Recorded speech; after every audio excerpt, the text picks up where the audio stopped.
दिमासा कछारी और बोडो कछारी का इतिहास काफी हद तक मिलजुल देखने को मिलती है। सदियों पुरानी समय देमालू या देमालेक नामक एक वीर योद्धा थे।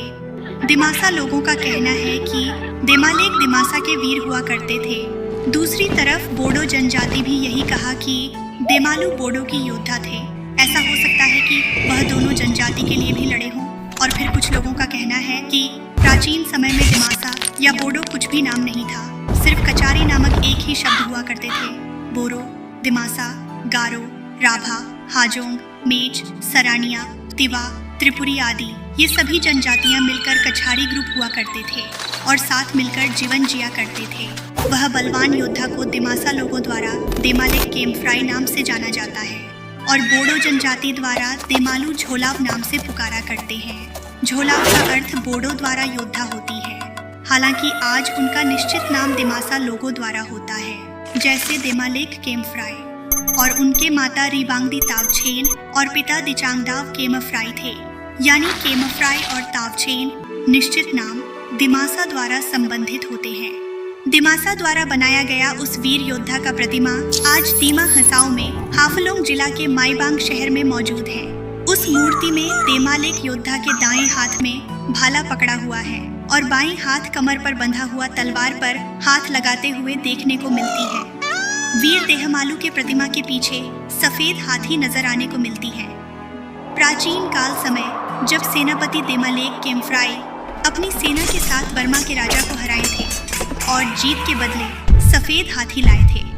वह सफेद हाथी उस युद्ध का ही संकेत है और बाद में इस हाथी को हिडिंबा की राजधानी दीमापुर ले जाया गया था, जो वर्तमान में दीमापुर शहर नागालैंड राज्य के हिस्से बने हैं। दूसरी ओर बोडो जनजाति द्वारा बनाया गया देमालू झोलाव की प्रतिमा कोकराझार जिले के खारीगांव नामक जगह में मौजूद है, जिसमें वे धनुष और बाण लिए हुए हैं और आकाश की ओर हाथ उठाए हुए हैं। उनके हाथ में एक ढाल भी पकड़ा हुआ देखने को मिलती है। देमालू झोलाव की मूर्ति को बोडो लोग आरोनाई से सजाया हुआ रखा है, जो आरोनाई बोडो जनजाति की परंपरा संबंधी को दर्शाता है। ऐसा ही एक सदियों पुरानी शूरवीर योद्धा जिनको दिमासा लोग संबुदन फोंगलो नाम से जाना जाता है और इसी वही एक रूप योद्धा को ही बोडो लोग समदन झोलाव नाम से पहचानते हैं या फिर समदन कछारी नाम से प्रसिद्ध है। दोनों के इतिहास यानी बोडो और दिमासा में कितनी सच्चाई देखने को मिलती है। संबुदन फोंगलो या समदन झोलाव का जन्म 16 मार्च 1850 में हुई, जिन्होंने असम में ब्रिटिश औपनिवेशिक सत्ता के खिलाफ लड़ाई लड़ी थी। उनका जन्म आज के दीमा हसाओ जिले के पूर्ववर्ती उत्तरी कछार पहाड़ियों में माईबांग के पास लोंगखोर में हुआ था। उनके पिता डेप्रोंडाओ फोंगलो और माता खासाइदी फोंगलो थीं। उनके 4 छोटे भाई थे, उमाकांत, रमाकांत, रामचरण और हाईशोलोंग। 1832 में अंग्रेजों ने दक्षिणी कछार और 1854 में उत्तरी कछार पर कब्जा कर लिया। समदन ने इन कदमों का विरोध किया। उन्हें लगा कि अंग्रेजों को असम के लोगों पर शासन करने का कोई अधिकार नहीं है। उनको लगे थे मूल निवासी अपनी आज़ादी खोने जा रहे हैं। आज़ादी खोना गुलामी को गले लगाने के समान था। ब्रिटिश सरकार समदन की बढ़ती गतिविधियों से बहुत चिंतित थी। युद्ध के दौरान ब्रिटिश सेना संबुदन की बढ़ती ताकत और बल को देख सकती थी।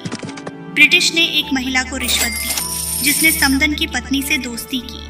युद्ध के दौरान समदन को गोली लगी। वह और युद्ध नहीं लड़ सकते क्योंकि वह भूखा और प्यासा थे। वह आराम करने के लिए उस घर में गया जिन महिला को ब्रिटिश ने समदन को पकड़ने के लिए रिश्वत दी थी, और जब संबुदन खाना खा रहे थे तब उन महिला ने ब्रिटिश को खबर की। उसे ब्रिटिश सेना ने घेर लिया। वीर योद्धा संबुदन ने खाना छोड़कर खिड़की से भागना चाहा, परंतु सेना द्वारा फेंकी गई खोखरी उसके टांग में लगी। ब्रिटिश उसे अस्पताल ले जाया गया ताकि ठीक होने पर उसे फांसी दे सके, परंतु समदन की घाव इतने गहरे थे, परिणाम स्वरूप 12 फरवरी 1833 में अस्पताल में ही उसकी मृत्यु हो गई। इस पूरे युद्ध में वीर तुलाराम सेनापति का भी योगदान थे, जो युद्ध के दौरान शहीद हो गए थे। ऐसा ही एक दिमासा लड़की योद्धा जोया थाउसेन एक दिमासा स्वतंत्रता सेनानी थी, जिन्होंने 1944 में द्वितीय विश्व युद्ध कोहिमा की लड़ाई के दौरान ब्रिटिश राज के खिलाफ लड़ाई लड़ी। जन्म 26 अक्टूबर 1925 को असम के एकमात्र हिल स्टेशन दीमा हसाओ जिले में एक दिमासा परिवार में हुआ था। उनकी मां का नाम सुरुदी लंगठासा था। जोया के जन्म के कुछ समय बाद ही उनके माता पिता दोनों का निधन हो गया और उनकी देखभाल उनके चाचा चाची ने की। दुर्भाग्य से 7 अप्रैल 1944 को ब्रिटिश सैनिकों ने दिमासा सशस्त्र बल को रोक लिया और उन पर घात लगाकर हमला कर दिया।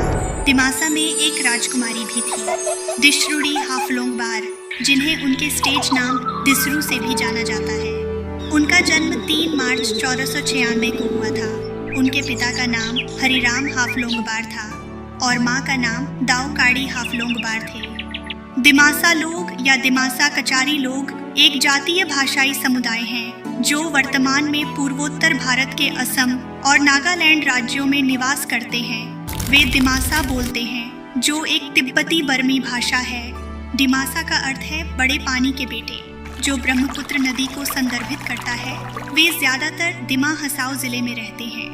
दिमासा की जनसंख्या लगभग 3,50,000 के नजदीक होंगी। किसी भी दिमासा नृत्य को बैदिमा कहा जाता है। बाई मतलब नृत्य और दिमा मतलब दिमासा होता है।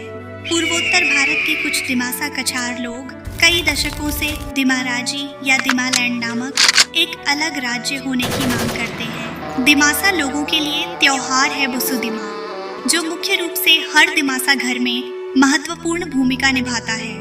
वे एक कृषि प्रधान लोग होने के नाते 1 साल की कड़ी मेहनत के बाद वे बुसु का इंतजार करते हैं।